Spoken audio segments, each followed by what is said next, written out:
Hello, hi, welcome back to Learnino.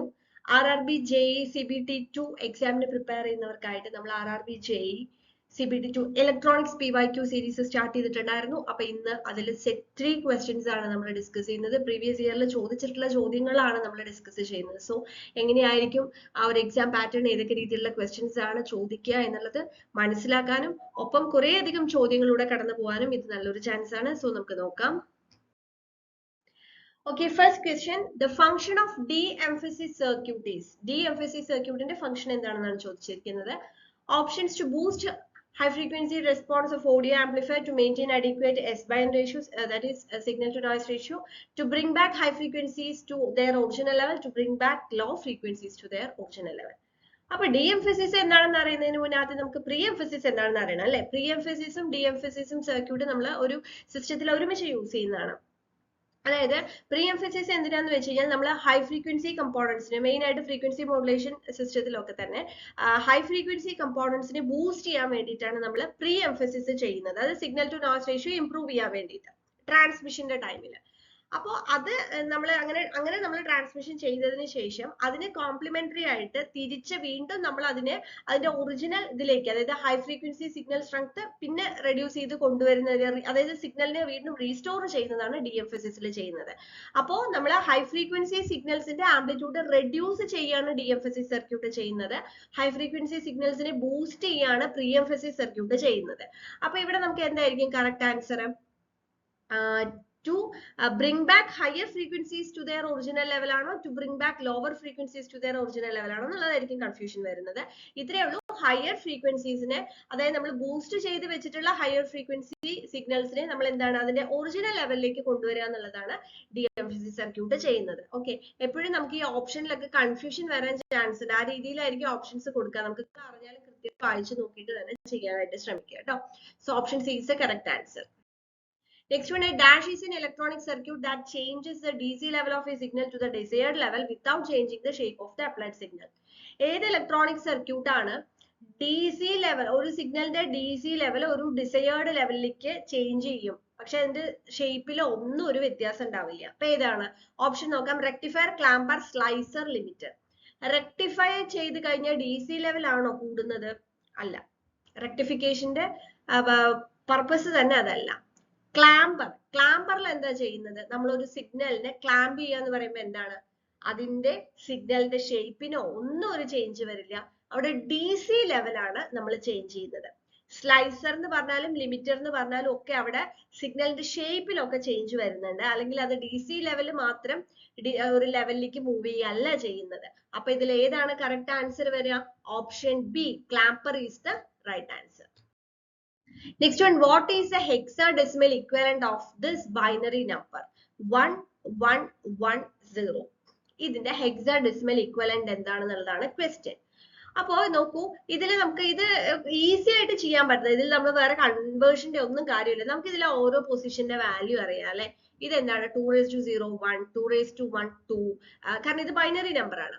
then 2 ഇവിടെ വരുന്ന സമയത്ത്, അതായത് ഇതിന്റെ ഒരു 2 4 8 ഇതാണ് ഇതിന്റെ വാല്യൂസ് എന്ന് അറിയാം. അപ്പോ 8 + 4 12ഉം 12 + 2 14ഉം 14 എന്നുള്ളതാണ് ഇതിന്റെ ഡെസിമൽ വാല്യൂ വരുന്നത്. അതിന്റെ ഇക്വലന്റ് ഏതാണെന്ന് നോക്കിയാൽ പോരെ. അപ്പൊ നമ്മൾ ഹെക്സാഡെസിമലിൽ നമുക്ക് ശരിക്കും എത്ര വരിക? 9 കഴിഞ്ഞു കഴിഞ്ഞാൽ പിന്നെ 10 നമ്മൾ A ആയിട്ട് കൗണ്ട് ചെയ്യും, 11 നമ്മൾ B ആയിട്ട് കൗണ്ട് ചെയ്യും, 12 നമ്മൾ C ആയിട്ട് കൗണ്ട് ചെയ്യും, 13 നമ്മൾ D ആയിട്ട് കൗണ്ട് ചെയ്യും, 14 ആണ് നമ്മൾ E ആയിട്ടാണ് അത് കൗണ്ട് ചെയ്യുന്നത്. അങ്ങനെയല്ലേ ഹെക്സാഡെസിമൽ വരുമ്പോ? അപ്പൊ ഇവിടുത്തെ നമ്മുടെ വാല്യൂ എത്രയാണെന്നാണ് നമ്മൾ പറഞ്ഞത്? 8 + 4 12ഉം 12 + 2 14ഉം. അപ്പൊ 14ന്റെ ഹെക്സാഡെസിമൽ ഈസ് E. അല്ലെങ്കിൽ തന്നെ നമ്മൾ ഹെക്സാഡെസിമൽ നമുക്ക് അറിയാന്നുണ്ടെങ്കിൽ 14 കണ്ട ഉടനെ E എഴുതാം. ഓക്കെ, അപ്പൊ ഞാൻ ഒന്നുകൂടെ ഡീറ്റെയിൽ ആയിട്ട് പറഞ്ഞു തന്നേ ഉള്ളൂ. അപ്പൊ ഇത്രയേ ഉള്ളൂ. നമുക്ക് മനസ്സിൽ പോലും ആലോചിച്ച് ആൻസർ എഴുതാവുന്നതേ ഉള്ളൂ. Option D is the correct answer. Next one, the other name for the common collector amplifier. Common collector amplifier ന്റെ മറ്റൊരു പേര് എന്താണ്? Base follower, emitter follower, collector follower, then impedance follower. അപ്പൊ നമ്മൾ ഈ കോമൺ കളക്ടർ ആംപ്ലിഫയറിന്റെ മറ്റൊരു പേരാണ് എമിറ്റർ ഫോളോവർ. ഓക്കെ, അതെന്തുകൊണ്ടാന്ന് വെച്ച് കഴിഞ്ഞാൽ ഇതിന്റെ ഔട്ട്പുട്ട് വോൾട്ടേജ് ശരിക്കും പറഞ്ഞു കഴിഞ്ഞാൽ ഇൻപുട്ട് വോൾട്ടേജിനെ ഫോളോ ചെയ്തിട്ടാണ് വരുന്നത്. അപ്പൊ അതുകൊണ്ടാണ് ഇതിന് എമിറ്റർ ഫോളോവർ എന്നൊരു പേരും കൂടെ വരാനുള്ള കാരണം. അത്രേ ഉള്ളൂ.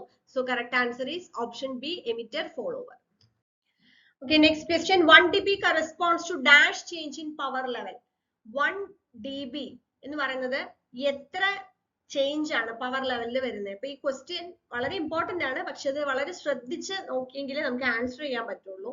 അപ്പൊ നമുക്ക് ഡി ബി എന്ന് പറയുന്നത്, ഡെസിബൽ എന്ന് പറയുന്നത് ഒരു ലോഗരിതമിക് യൂണിറ്റ് ആണ്. നമ്മൾ രണ്ട് വാല്യൂസിന്റെ ഒക്കെ റേഷ്യോ ഒക്കെ എക്സ്പ്രസ് ചെയ്യാൻ യൂസ് ചെയ്യുന്നതാണ്. പ്രത്യേകിച്ച് പവറിന്റെ ഒക്കെ കേസിൽ പവർ നമ്മൾ ഡി ബിയിൽ റെപ്രസെന്റ് ചെയ്യാറുണ്ട്.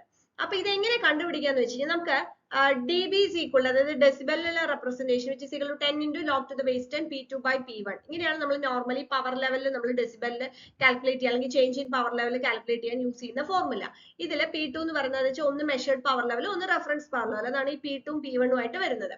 അപ്പൊ ഇവിടെ നമുക്ക് പറഞ്ഞിരിക്കുന്നത് എന്താ, 1 dB ചേഞ്ച്. അപ്പൊ ഈ 1 dB ചേഞ്ച് നമുക്ക് ഇത് change in power level calculate ചെയ്യാനുള്ള ഫോർമുലയാണ്. അപ്പൊ 1 dB ചേഞ്ച് എന്ന് പറയുമ്പോൾ നമ്മൾ ഡിബിയുടെ അവിടെ 1 കൊടുത്തു. അപ്പൊ 1 is equal to 10 into log to the base 10 P2 by P1. അപ്പൊ രണ്ട് സൈഡിൽ നമുക്ക് 10 വെച്ചിട്ട് ഡിവൈഡ് ചെയ്ത് കഴിഞ്ഞാല് 10 വെച്ച് നമുക്ക് ഡിവൈഡ് ചെയ്ത് കഴിഞ്ഞാൽ എന്ത് കിട്ടും? അതായത് 1/10 ദാറ്റ് ഈസ് 0.1 വരും. log to the base 10 P2 by P1 എന്ന് കിട്ടും. അപ്പൊ ഇതിനെ നമുക്ക് എന്ത് ചെയ്യാം, ലോഗിൽ നിന്ന് നമുക്ക് എടുക്കാം. അപ്പൊ ഇൻവേഴ്സ് എടുക്കുമ്പോൾ ബേസ് 10ലേക്ക് കൊണ്ടുപോയി 10 to the power of 0.1 എന്ന് പറയുന്ന അപ്രോക്സിമേറ്റ്ലി നമുക്ക് വരുന്ന വാല്യൂ 1.2589 എന്നാണ് വരുന്നത്. എന്ന് വെച്ച് കഴിഞ്ഞാല് എത്രയാണ് അതിന്റെ ചേഞ്ച്, അതായത് 1 minus 1.2589 എന്ന് പറഞ്ഞാൽ 0.2589 ആണ്. ഓക്കെ, അപ്പോൾ ഈ 0.2589 നമുക്ക് പെർസെന്റേജിൽ എങ്ങനെ പറയാം? അത് പെർസെന്റേജിലേക്ക് വരുമ്പോഴത്തേക്കും 25.89% ആവും. That is approximately 26%. ഇങ്ങനെയാണ് ഇത് കാൽക്കുലേറ്റ് ചെയ്യുന്നത്. അപ്പൊ ഇത് നിങ്ങൾ പഠിച്ചു വെച്ചാലും മതി. ആ സമയത്ത് ഇപ്പൊ ഇതിന്റെ വാല്യൂ നമുക്ക് ഇത് ഇങ്ങനെ കാൽക്കുലേറ്റ് ചെയ്യേണ്ട കാര്യം. ഇപ്പൊ 1 dB എന്ന് പറയുന്നത് കറസ്പോണ്ട്സ് ടു 26%. ഞാൻ ജസ്റ്റ് ഇത് 26% എന്ന് പറഞ്ഞു കഴിഞ്ഞാൽ ഇത് എങ്ങനെ വന്നു എന്നൊരു ഡൗട്ട് ഉണ്ടാവില്ല. അതുകൊണ്ടാണ് അതിന്റെ എക്സ്പ്ലനേഷൻ കൂടെ തന്നത്. So 1 dB corresponds to 26% change in the power level. Next question, 3 resistors each of 3 ohm are connected in parallel. The equivalent resistance is 3 ohm resistance ഉള്ള 3 resistors parallel ആയിട്ട് കണക്ട് ചെയ്താൽ equivalent resistance എന്താണ്? അപ്പൊ സാധാരണ നമ്മൾ ഈ ക്വസ്റ്റ്യൻ കാണുമ്പോൾ ഉടനെ തന്നെ 1/r plus 1/, ഇങ്ങനെയൊക്കെ ഇങ്ങനെയൊന്നും ചെയ്യേണ്ട കാര്യമില്ല. ഈക്വൽ റെസിസ്റ്റേഴ്സ് ആണ് പാരലൽ ആയിട്ട് കണക്ട് ചെയ്യണമെന്നുണ്ടെങ്കിൽ അതിന്റെ ഇക്വാലന്റ് റെസിസ്റ്റൻസ് കണ്ടുപിടിക്കാൻ നമുക്ക് ഈസി ആയിട്ട് ഒരു ഫോർമുല ഉണ്ട്. R equivalent is equal to R/N. അതായത് എന്താണോ റെസിസ്റ്ററിന്റെ വാല്യൂ ഡിവൈഡഡ് ബൈ എത്ര റെസിസ്റ്റർ ഉണ്ട്. അപ്പൊ ഇവിടെ ഒരു റെസിസ്റ്ററിന്റെ വാല്യൂ 3, ഇവിടെ 3 റെസിസ്റ്റേഴ്സ് ആണ് യൂസ് ചെയ്യുന്നത്. So 3/3 1 is the correct answer. Easy ആയിട്ട് കണ്ടുപിടിക്കാം. Next question, if 2 capacitors of 4 picofarad each are connected in series, their total capacitance. അപ്പൊ നമുക്ക് ഇവിടെ ഈക്വൽ കപ്പാസിറ്റേഴ്സ് ആണ് അല്ലെ അഗൈൻ വന്നിരിക്കുന്നത്.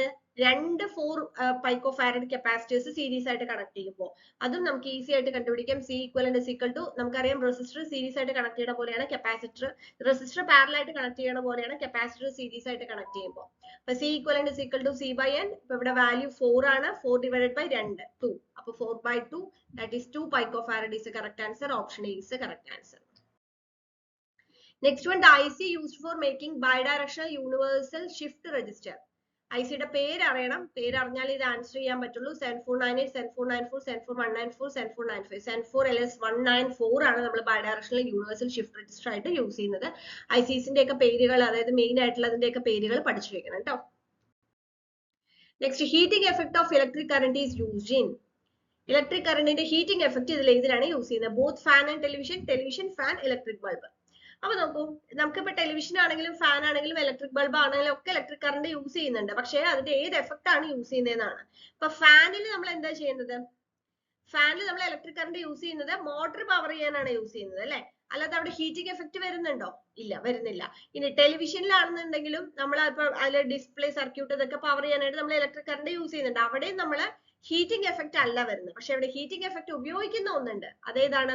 It is electric bulb. Electric bulb എന്ന് പറയുന്നത് നമ്മൾ അതിന്റെ ഹീറ്റിംഗ് എഫക്ട് ആണ്.